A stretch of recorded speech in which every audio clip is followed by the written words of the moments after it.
Welcome, ladies, to the Real Estate Investor Show, providing inspiration, strategies, and insight to empower women investors to live balanced and financially free lives. Now, here are your co-hosts, Liz and Andressa. So in today's episode, ladies, we have Lauren Wells. We go into all things note investing, and it's such a niche. But what I loved about today's episode is we actually really dissect that niche, from everything with why she began note investing to the type of strategy she takes. And one of the biggest things I think you'll get out of today's episode is what she talks about with due diligence. We all know due diligence is incredibly important in any niche, but this is unique, right? And this is a little bit like, what do you really need to do? Because every state is different, every, township is different. And she goes into tons of neat little details so you can set yourself up for success for this strategy. Especially in this market, I think that we're all exploring different ways, different opportunities. And I believe that notes are going to be looked at quite different based on what's happening and what the projections look like. And I really like her approach of being the bank instead of the landlord, and how she created a fund and how she's managing everything with her investors right now. Full of great tips if this is a niche that you are looking to get started.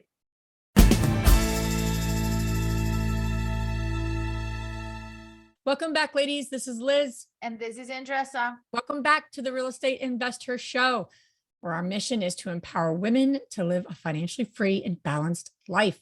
We do that every week, twice a week. Tuesdays and Fridays are episodes released. Thank you for being on our journey with us. We've been doing this for 5 years, for 300 episodes. And we have another amazing women on our show today. Lauren Wells, thank you for being here. Thank you for joining us, and excited to jump into notes and all that good stuff that goes along with a very interesting niche that needs to get talked about more. So thank you for being here. Yeah, thanks for having me, and congrats, over 300 episodes. That is, awesome. That's awesome. Thanks.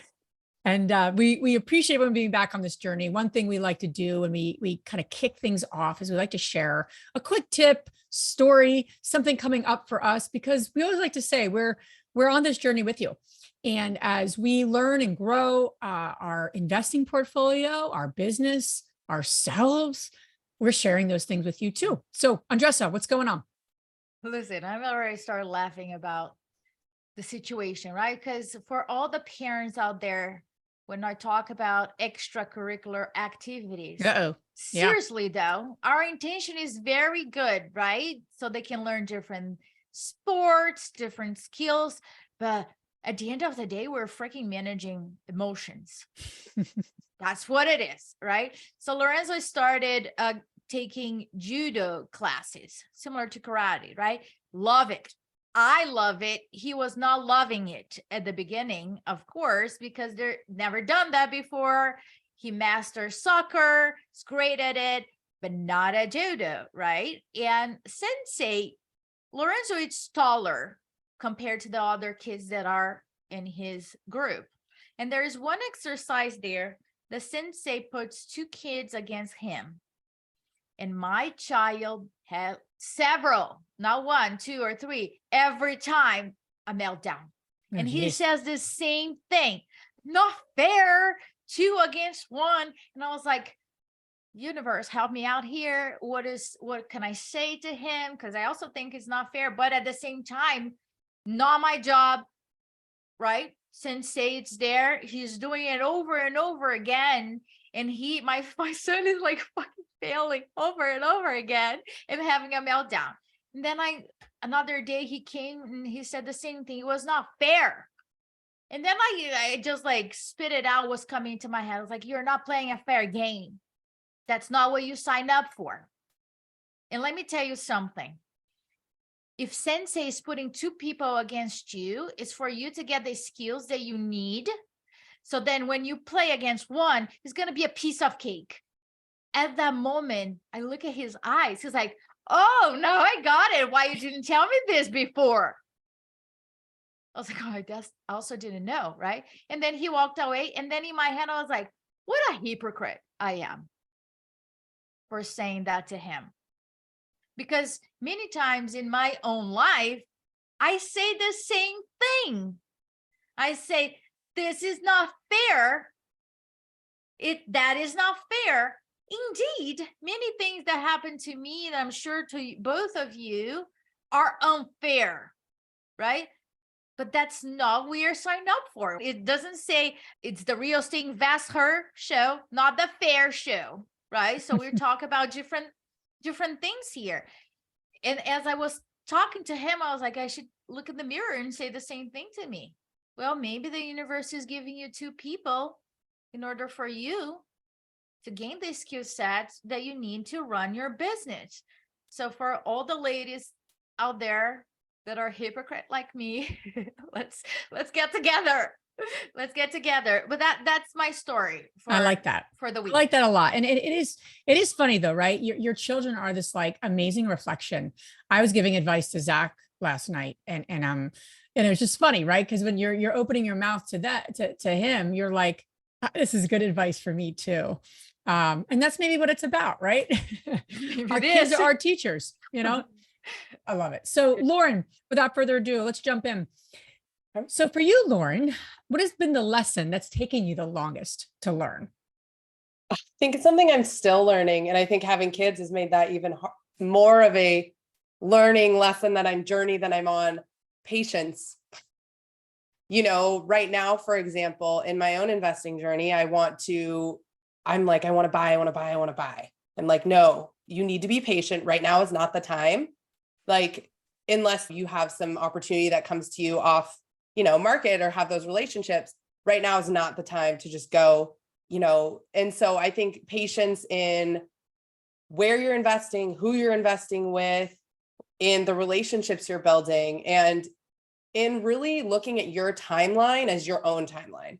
So I think when I first started out investing and kind of getting more into real estate, it was seeing all these people who were significantly younger than me being like, I'm a millionaire overnight and I invested in these multifamilies or these, I fixed and flipped all these homes. And like you said, Andresa, like, well, that's not fair. I have more experience. Like I have probably, but like you said, life's not fair. You're not playing against them. You're on your own journey. So like, what does that look like for you? What's very different if you're a mom of 2 kids, you have a mortgage and you're just starting out on your investment journey versus someone who might not have any of those responsibilities. So Correct. I think kind of pushing your ego aside and having patience and setting realistic goals. And just kind of like, I think someone had mentioned this the other day to me, like wealth isn't built overnight. It's a journey. We see only the highlight reels of what people post on social media, but really, I mean, I'm sure you guys can attest to this. You didn't wake up one day and say, I'm living off all my passive investments. It's a journey and you have to take the baby steps to get there and then build that snowball. So love it. For 100%. Sure.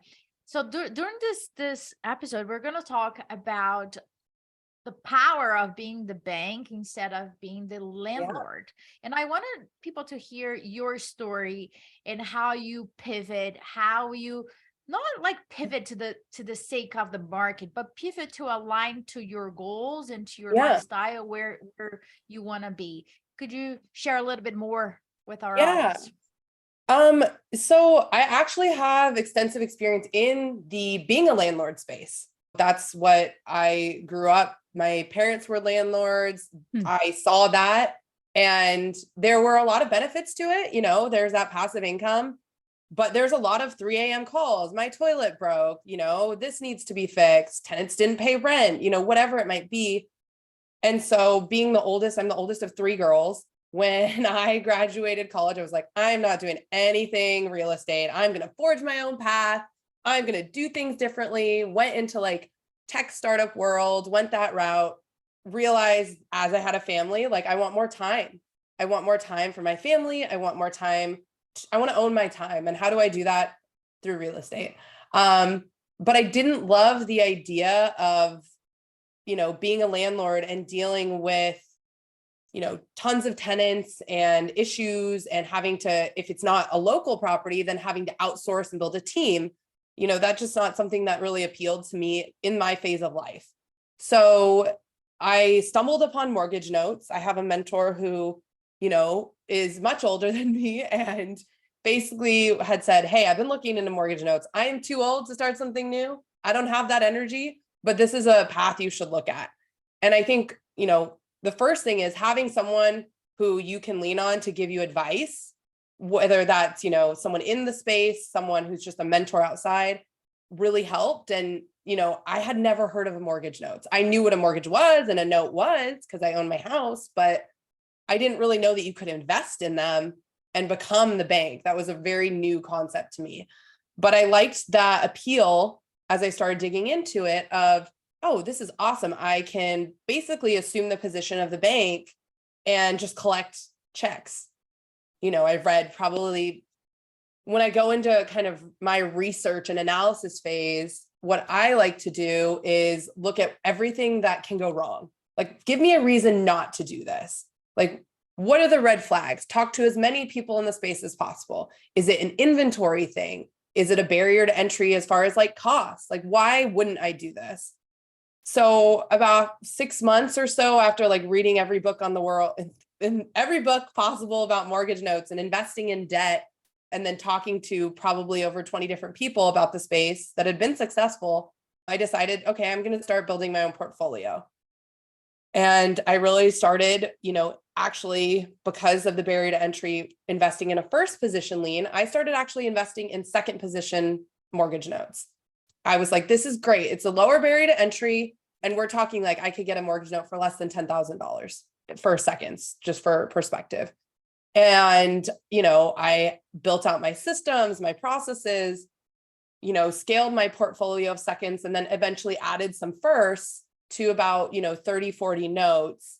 And what I realized is it was great. I was essentially just collecting that income, but there was a lot more that went into it on the front end as far as like due diligence, vendors. You really had to have your own systems in place and your own vendors in place. So it wasn't essentially mailbox money as I had thought it would be, but it was a much better avenue for me and my family, because it would just ebb and flow. You'd be really busy and then you'd be like not busy for a few months. And so it really worked out well for my family and I to kind of invest in that different way. Let's break that down even more. So walk us through the first note that you bought. So you said you were in second position. Was that the first note? Okay. And so you're buying this from whom? Yeah. So that's like the big secret. It was like, where do I buy these notes? Who do I have to know? Amazon. Right? Anything. I think Amazon. Can you guys believe it? Oh my gosh, how cool that would be. I should call Jeff Bezos and say, come on, we have an idea here. Get some mortgage notes. Yeah, that's right. So, it's a very niche community. And so I think after attending different like webinars and conferences and speaking with people, that was always what I would ask, because as you know, you need to have the money and the deals. So where am I going to find the notes? I have X amount of cash to work with. I know what I need to have as a buffer. Where am I going to find these notes? And so I got on a few different lists from different brokers that sold to individual investors.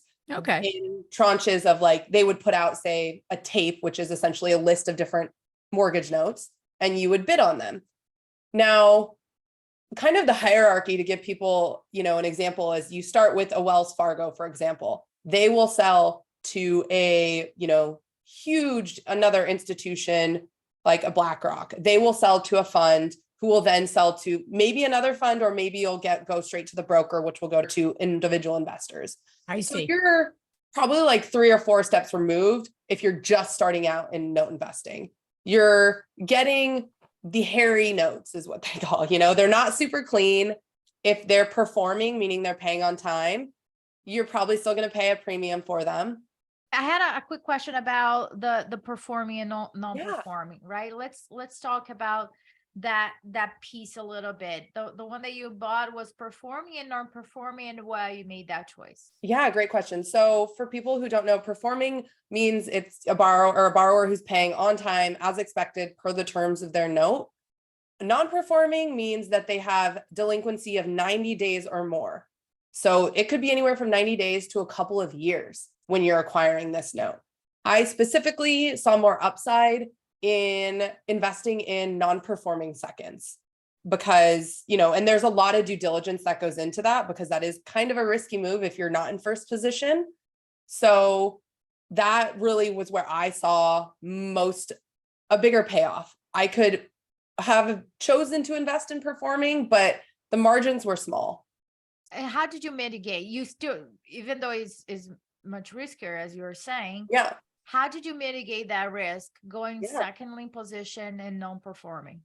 Yeah. So when you get a tape from a broker of assets, essentially it's a glorified Excel spreadsheet with all of the information that has to do with the borrower, the asset, the property, their like payments, how many they've missed, when their last payment was made, where it is in legal, if it's in the legal process.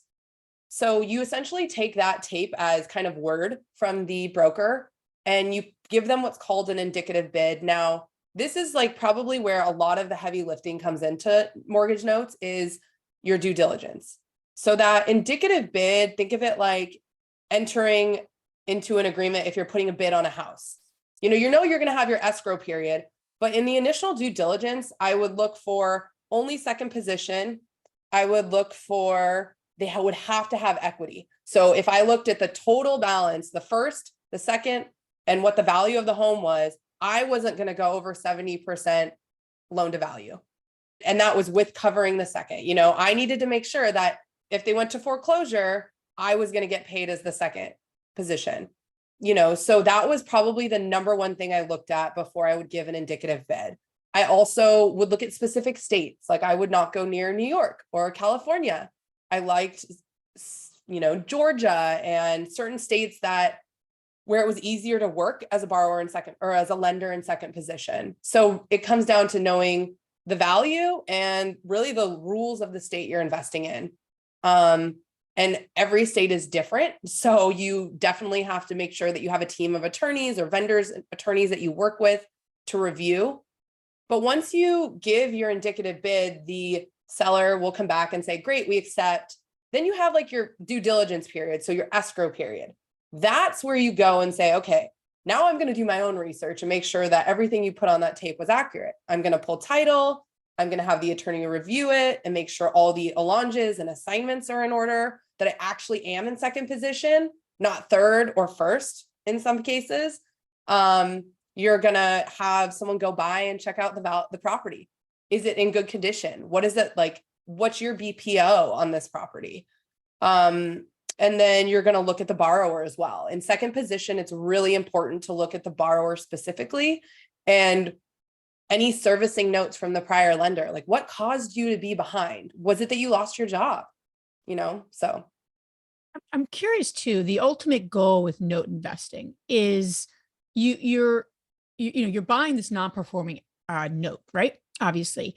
And to your point, you're doing due diligence on the property and trying to get a sense of what's going on during this due diligence part. But like, what's best case scenario? Like paint the picture of this strategy. Yeah. Forgive me if this is a stupid question, but what's like best case scenario? Because I know like when it comes to multifamily or a lot of other niches, okay, what's best case scenario? Right? Property goes up in value, you're making cash flow. And when you sell, investors and yourself are making a 35% return on investment. Okay, thumbs up. So paint that picture if you don't mind for note investing. So, through the due diligence, what's that end goal? Yeah. So when I evaluate, there's quite a few different exit strategies you can take. Honestly, the end goal is whatever gets your money back like quickest. It's time. So foreclosure, a lot of people think like, oh, I'm going to go into notes. I'm going to take back all these properties and then I'm going to renovate them and rent them because I got them super cheap. That's probably 90% of investors who go into this think that. That's how I started out. And what I found is that's actually not the quickest way to make money. The quickest way to make money and turn a profit and reinvest is to get your borrower paying. So you're really looking at that borrower, what happened. And because you're purchasing, and this might be a crucial component I left out, you're purchasing these mortgage notes at anywhere from like 40 to 60 cents on the dollar if they're non-performing, especially seconds. So you're getting a huge discount off of the unpaid balance. So if the balance is 100K, you're getting it for 50. That gives you a lot of wiggle room to work with the borrower to get them back on track. Because in my experience, not every borrower that's not paying is a person who's going to say, I'm never going to pay. I haven't paid in 3 years. Like, screw you. Typically, there's some sort of life event that happened. They got out of hand and then it kind of snowballed. They have all these arrears and they really like don't know what to do, because a traditional bank would say, you need to reinstate 100%. There's nothing we can do. So, or you have to refinance, which in today's market doesn't really help anyone. No. So you essentially become a private lender. And so whether that's, hey, you can make your monthly payments that you used to, great. Let's start there. And let's add, 4 quarterly payments a year to get you caught up with your arrears, or let's do a 6-month forbearance plan and see how it goes, paying a little bit more. And if you can double your monthly payment, we'll wipe out the arrears. So, you have more flexibility, and then you can season that note, meaning get them to pay for 6 to 12 months and then sell it as performing. So that, or you can just keep it and they're performing, and then it really is mailbox money. So, I think it really depends on how quickly you can move through that process. For example, you can probably work something out with the borrower in 3 to 6 months. Georgia, which has a quick foreclosure, timeline, 6 months, 3 to 6 months. I had a second there in Georgia, foreclosed. Family didn't want the property. So, it was an easy foreclose from second position, which a lot of people don't know you can do. But it took me a year to receive a check, a whole year later. So yeah, the foreclosure process was quick, but because it had to go through the judge to sign off on additional funds to be released and then to write the check, I probably checked in with my attorney every month, and it took a full year, almost to the day, to get paid out on that. That I would rather the borrower wanted to stay in the property and work something out and been receiving income that whole time. That makes total sense when you look at the full picture, right? Mm-hmm. When you look at the full picture. And I think I like this approach. I haven't heard this before about you're mixing notes and then you have the flexibility to become a private lender. But I also think there's a social impact there. You're like, also contributing to especially after COVID, people are going through different things. In the banks, you're a loan number, right? Mm-hmm. And then in this case here, it has this personal approach that you're looking at the individual as a human being, as it should. And not everybody wants to be in default on purpose. People are going through different things. And I think there's a social impact that I don't think people talk too much about. And because when people talk about social impact, they think, well, but I am in business, it's not a nonprofit. But then what you're saying makes a lot of sense, because the goal here is to continue receiving the money. So whatever that looks like, because during that 12-month period, you received 0. Yeah. Right. And then the average of all of it, it's positive if you were receiving at least something out of it at the end. 100%. And, I think people think you either do good by people or you make money. You can't do both. And there are cases where we have had to foreclose because, it just really didn't make sense. Or the borrower was actually an investor and it was their second property and they were like, we're not paying a dime. And so, you're kind of forced to go foreclosure, but it can be a win-win for everyone. And I think that that's something that's missed when it comes to investing, is like, you don't have to go the foreclosure route. Just like, investing in real estate doesn't have to be specifically like a physical property either, so. Makes sense. I'm curious though, too, because your original comment was about, not wanting to be that landlord, right? You wanting to be the bank. So it sounds like you're the bank and you're doing some negotiation, right? Direct to do that homeowner. So, I'm just curious because you have to do that with tenants. So I'm just walk me through how that's a little different in a sense, because you're still you're not dealing with toilets, but you're still dealing with and managing the negotiation process. So what about that makes it a little different? Because sometimes you're negotiating with tenants, quite honestly, to pay their rent. So I don't know, just curious to get your insight into that, how that feels different from the traditional route. Yeah. So, well, there's quite a few things. Like you actually are going through what's called a servicer. So you're not directly talking to the borrower. You have in instances, but typically you essentially have a licensed servicer. They're the ones actually collecting the payments. And you as the lender, and they're licensed to collect debt in whatever state that your loan is in. They will do like the outreach to the borrower, and you will be like more of the strategic, like, let's offer them this. They'll collect the paperwork, they'll collect the financials, they'll write it up. You have your attorney draft paperwork, but you're not, back and forth emailing with the borrower. You're more the strategic decision maker behind what we can make work. Makes sense. Yeah. And you kind of have those options. In all the notes that you personally invested in, how many people were you able to like work things out and start getting paid, keep them in their home and get paid before that year, or having to foreclose? What percent, just out of curiosity? I'd say like 70%. That's pretty high. Yeah. Yeah. And the other, 30 were either deceased borrowers, people who basically were like, there's no way I'm paying you a dime, or it had been, inherit, or it was vacant. So like those are typically the three most common.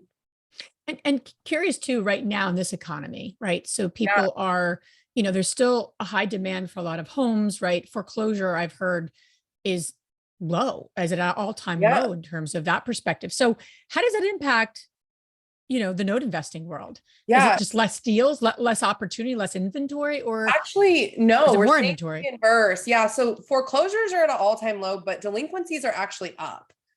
And in Q4 of last year, we really started seeing more and more inventory come across our desk. And that, I feel like we're kind of a little bit, what happens in the market kind of we trail that. So when we see more inventory, that's great, because that means our acquisition price is going to be lower. And that's really where you're going to make the money, is like, what is the deal I can get on the note? And are they good? So yeah, I mean, everyone talks about, jobs and values of homes. The values of homes, we do track. Obviously, that's still a number one indicator of how much equity you have. But when you're buying at a discount, you are less concerned about that. Additionally, jobs, that is huge. We do track jobs because that affects a borrower's ability to repay, and inflation indirectly, because again, they're spending more. Do they have enough money to pay their mortgage? But really, I mean, I'm sure what your guys are seeing is what we're seeing. It's pretty siloed to the tech industry right now. And those typically aren't the notes we're going after. I think there's a whole other opportunity there and a different type of real estate investment mindset. But yeah, we're not seeing too much as far as rattling our industry. So in terms of projections, if you can pull your crystal ball Oh, on your side, Lauren, pull it out. So if you're seeing a high delinquency, is there a projection for that to affect a higher foreclosure rate too? Or yeah, I mean, so COVID really kind of shut down foreclosures because of all the more like moratoriums and whatnot. Like you couldn't move through the foreclosure process quick enough for it to make sense. I do think that we will start seeing more in the next 18 months. I think these job layoffs, for example, people who moved from, let's say I'm in Santa Barbara. We had a mass influx of people from New York, San Francisco, moved to Santa Barbara because they're like, I can work remote. I'm with Google. I'm with Facebook. I make a great salary. I can purchase whatever home I want. Well, now they're getting laid off.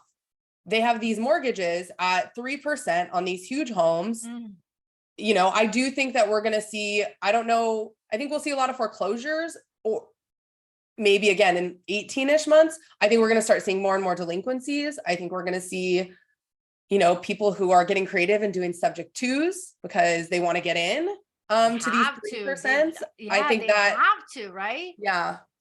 So that's a huge opportunity there. Yeah, that's where my mindset goes for these next 18 months.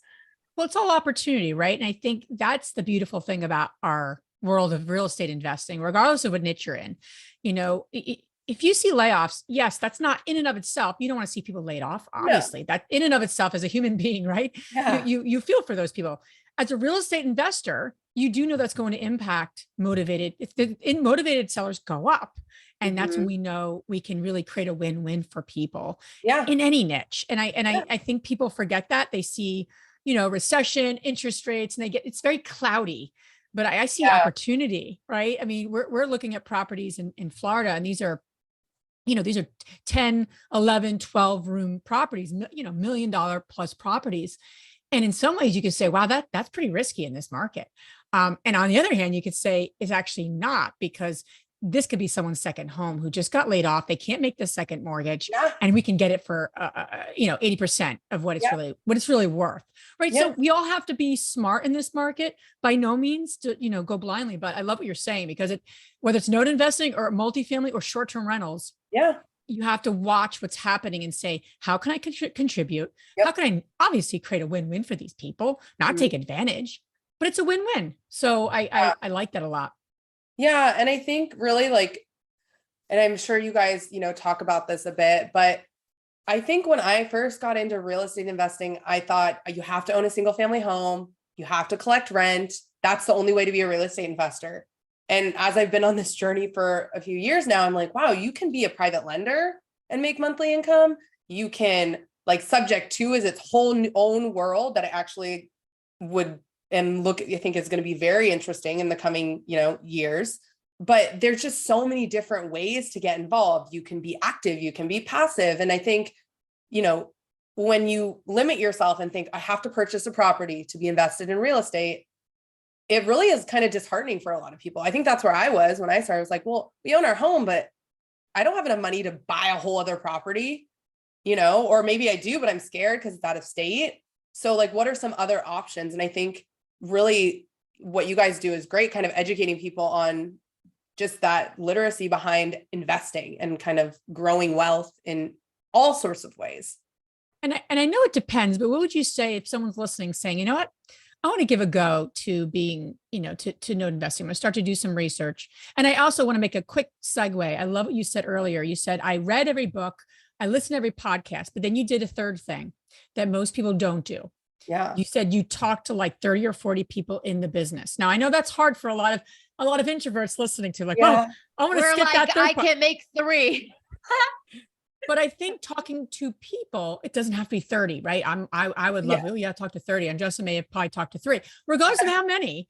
That is really, honestly, the most important part of the 3 pieces. I meant to say it earlier. I just want to make that a very quick, do that, ladies. Don't forget about, we can all Google things, but if you're not talking to people who are in the business or in the market, you're missing something. You're missing that real world experience. But I digress. My question was about, in terms of financially, how much money, and I know it depends. People always ask us, how much money do you need to invest? And I hate that question when I'm on podcasts. But I'm curious from a note investing, just like a ballpark, what would be helpful in terms of how much money do women need, or men listening to, our podcast, how much do they need in general, or just get started? I mean, on the low end, I'd say 30, but I'd say 50 just in general. Again, you always want to be able to have those vendors you're paying. You have to think about if you have to go legal, there's legal fees. Yes, they're added to what you can collect if you do foreclose, but still money you have to have up front. So I would say 30, and you'd probably be looking at a second. And what's the upside? What's the upside? We always say, what are the general returns of multifamily? What's the general return of notes? So for a performing, I'd say you aim for 12 to 15. For a non-performing, definitely over 15. Sure. Yeah. I would say just like a dilapidated property, you're taking more risk on. You want to, it makes a lot of sense. So the bottom line is the fundamentals are very similar to different niches, knowing your market, knowing the strategy. Lauren, I'm curious about of course, we are all investors and learning a lot throughout, even though you read books, podcasts, talk to people, there were things that happened to you that were not anywhere, right? And I always say this, it doesn't matter how many rehab projects or constructions I've done before, there's always something that I was like, this is my first. From the time that I saw horse hair on the walls, and I was like, I thought it was a dead body in South Philly, but it was not. It was a horse hair. But I digress. let's talk about you. What have you learned that were not on the books, podcast, and any other conversation? They were like, I wish I knew this before, but now I do. Yeah, I don't think it was one thing. I think something that and Liz, you touched on this earlier, really talking to people. So it was during COVID, maybe someone was presenting online. My current business partner was presenting at one of the like online conferences about notes. And the topic was like all the ways you're going to lose money in notes. And I had just started diving in and things were going pretty well. And I was like, oh, this guy's awesome. He's going to tell me everything like I need to look out for. And, he's an engineer by trade. So he thinks very differently from me. So I actually reached out to him on LinkedIn. I emailed him, was introduced finally by a mutual connection. And I, set weekly coffee meetings with him every Friday. And really, I feel like I didn't really have anything I was shocked by, because we would cover, there's just a lot of minutia that goes into this industry because every state is different and every rule and county can operate differently. So I think really if you're going to invest in notes, know that if you're investing in Florida, it's going to be very different than investing in Alabama. There's redemption periods. I was like, wait, I took back the property. You're telling me they have a year to like redeem after all of that? So learned that one in Alabama. They didn't redeem, but I didn't know that there's a possibility. Over. Yes. Yeah. So I think really kind of, again, attaching yourself to someone who, you can learn from and ask those questions about the minutia of whatever asset class or industry you're in proved to be super valuable. And I think, like you said, not everyone is extroverted like me and loves talking to people. So yeah. I love that. And now you've segued into creating a fund that actually buys notes. Mm-hmm. So I'm curious, because that's a common path that some women want to take, right? They're buying the multifamilies or they're buying the asset, if you will, actively. And now they set something up so other people couldn't buy it with them or something larger. Yeah. So I'm curious, just from a strategic perspective and setting women up for success as if they want to scale, if it meets their goals and needs, because we always say it's not about doors or numbers, but if it serves them and it serves their path, this is something that a lot of the experienced women in our community want to know about, right? They want to know about how to make that transition. So I'm curious, what were some of those steps? And I'm curious, what were those steps to make that transition to get into something bigger and be able to buy more? And I'm sure with others. Secondly, I'm curious to get into has your strategy for buying notes different now? Are you open to bigger lists, bigger brokers? I mean, or is that just like, it's the same when you were doing it by yourself? But I'm just curious to understand those two points. So, that business partner that I have now, I actually started managing all the assets for him, his funds. And it was great learning experience dealing with investors, dealing with, managing over 200 assets. What does that look like? And then what we realized, and kind of the reason for the fund, was there was a lot of, and this is like, I think there's two parts to it. First, I think you need to find someone who's your polar opposite to work with. In fund, when it comes to a fund, you need someone who wants to be the front of house, the face, the investor relations, let's form those relationships with brokers and investors. And then you need someone who is the analytical number cruncher, Excel spreadsheet. That's what they love. They could spend all day there. We are perfectly matched in that way. I think having two people like that really sets itself up for success when it comes to a fund.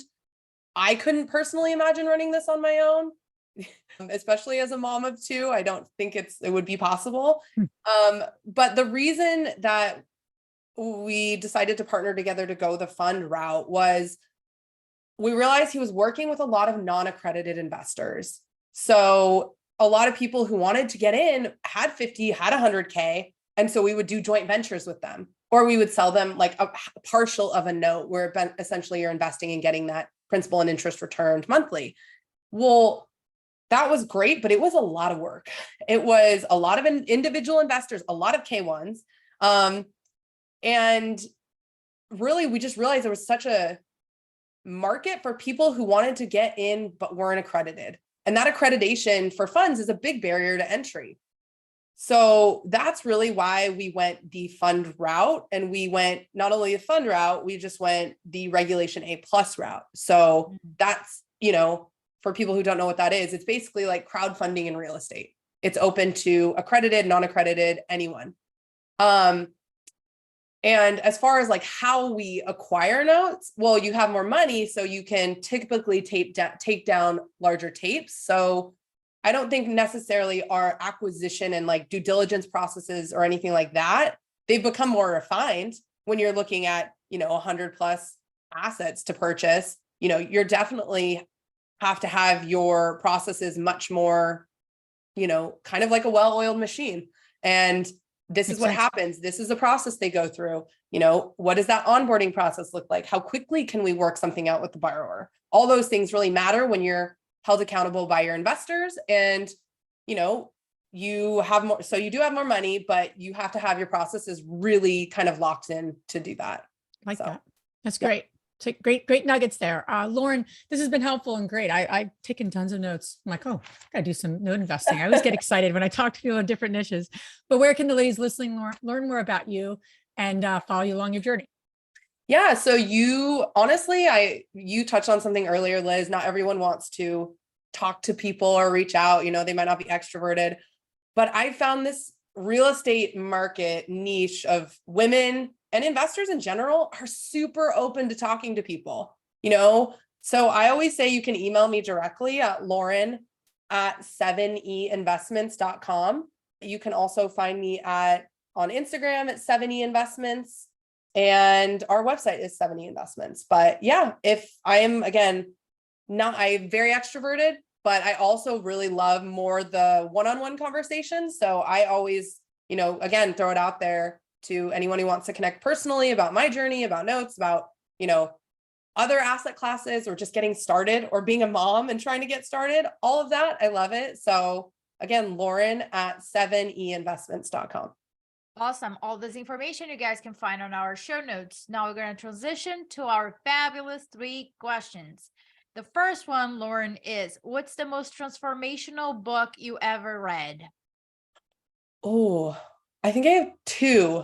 I love the book Relentless by Tim Grover. It is amazing, and it's really a mindset book. And then Blue Ocean Strategy.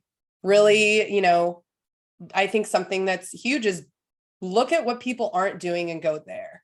Like, don't do what everyone else is doing, whether you're raising money, starting out investing, whatever it is, be different.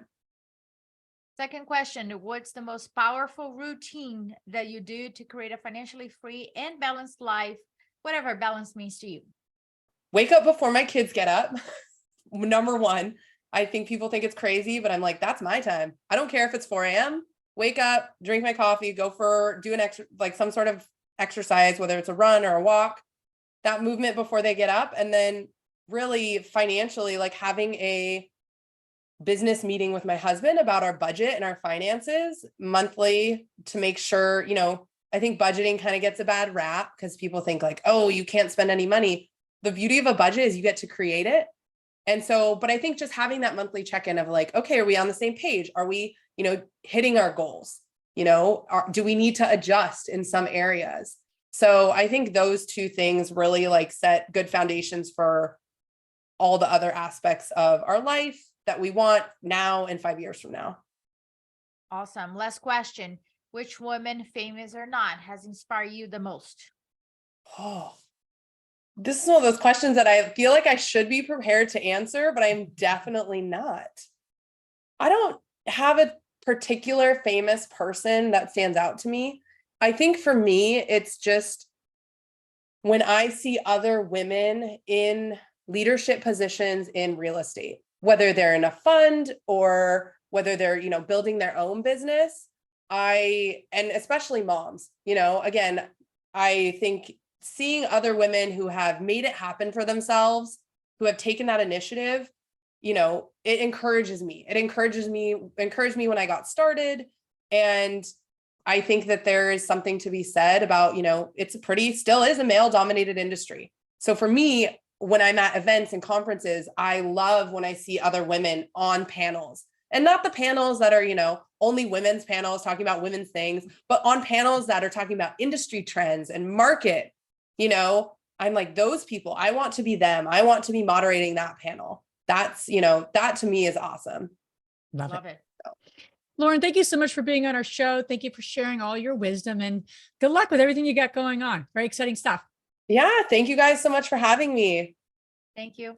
If you enjoyed this podcast and want to receive updates on our next interviews, go to our website, therealestateinvestor.com. There, you can subscribe to our show, become part of our investor community, and get updates on upcoming episodes. If you like our show, please share it with other women who would benefit. And don't forget to leave us a rating on iTunes. We'd really appreciate it. And as always, we encourage you to take one action as a result of today's show and put it into motion so you can live both a financially free and balanced life. Thanks for spending time with us. Ciao.